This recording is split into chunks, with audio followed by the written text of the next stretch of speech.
wabarakatuh. Perkenalkan, nama saya Nur Laila Tri Yulianti, NIM 055. Di sini saya sebagai pemateri berikutnya yang akan menjelaskan materi tentang fungsi perencanaan dan pengendalian anggaran tenaga kerja.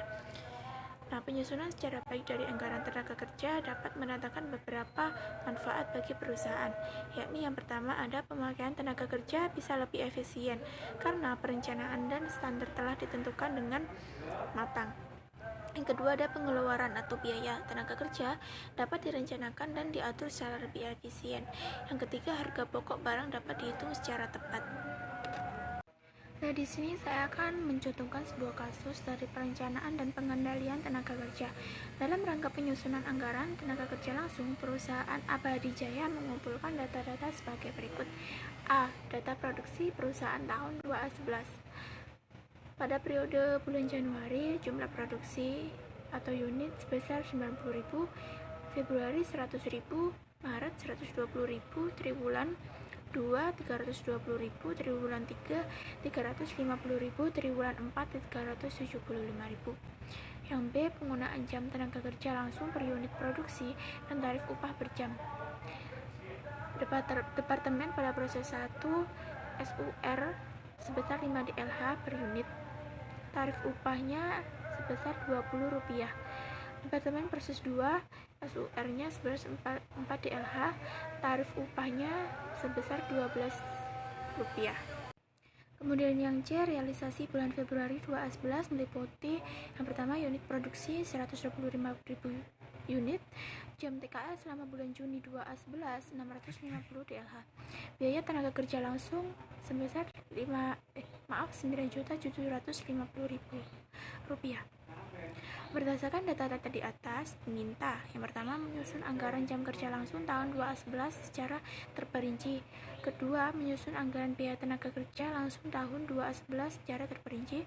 Yang ketiga, menyusun laporan pelaksanaan pemakaian jam dan biaya tenaga kerja langsung untuk Departemen proses 1 pada Februari 2011 disertai analisis varians. Berikut penyelesaian kasus dari kasus tadi di atas ya. Yang pertama, menyusun anggaran jam kerja langsung tahun 2011 secara terperinci. Anggaran jam kerja langsung perusahaan Abadi Jaya tahun 2011, Departemen pada bulan Januari, unit produksi sebesar 90.000, Departemen proses 1 SUR 5, JKL sebesar 450.000. Nah, 450.000 itu dari 90.000 dikali 5. Jadi JKL berasal dari unit produksi dikali SUR. Kemudian Departemen proses 2 SUR-nya sebesar 4, JKL-nya 300. Nah, 360.000 itu berasal dari 450 dikurangi 90.000. Jadi proses 2 pada JKL itu hasil dari JKL pada Departemen proses 1 dikurangi unit produksi. Yang ketiga yang kedua bulan Februari, sama caranya seperti pada bulan Januari sampai triwulan 4 ya. Nah, jumlah akhirnya pada unit produksi sebesar Rp1.355.000. Departemen proses 1 pada JKL sejumlah Rp6.775.000. Departemen proses 2 JKL-nya Rp5.420.000. Penyelesaian kasus yang kedua, menyusun anggaran biaya tenaga kerja langsung tahun 2011 secara terperinci. Pada anggaran biaya tenaga kerja langsung perusahaan Abadi Jaya tahun 2011, pada periode bulan Januari, Departemen proses 1 JKL sebesar Rp450.000, upah per jamnya 20, biaya TKL-nya 9 juta. 9 juta itu berasal dari JKL dikali upah per jamnya, jadi 450.000 dikali 20 sama dengan 9 juta. Kemudian Departemen proses 2 JKL-nya sebesar 360.000, upah per jamnya 12, biaya TKL-nya 4.320.000. Biaya TKL 4.320.000 itu berasal dari JKL dikali upah per jamnya, sama dengan Departemen proses 1. Jadi 360 dikali 12 sama dengan 4.320.000. Yang kedua pada bulan Februari sampai triwulan bulan 4 sama dengan bulan Januari ya cara perhitungannya. Nah, jumlah akhirnya Departemen Proses 1 JKL-nya 6.775.000, biaya TKL sebesar 135.500.000. Kemudian Departemen Proses 2 JKL-nya 5.420.000, biaya TKL 65.040.000. Kemudian yang ketiga ada laporan pelaksanaan pemakaian jam dan biaya TKL Departemen Proses 1 bulan Januari 2011. Keterangan rencana produksi atau unit rencana sebesar 100.000, rencananya yang disesuaikan 125.000, realisasi 125.000, penyimpanannya tidak ada ya, 0. Kemudian SUR atau DLH per unitnya rencananya 5,0, rencana yang disesuaikan 5,0, realisasi 5,2, penyimpanan jumlahnya 0,2 sebesar 4%.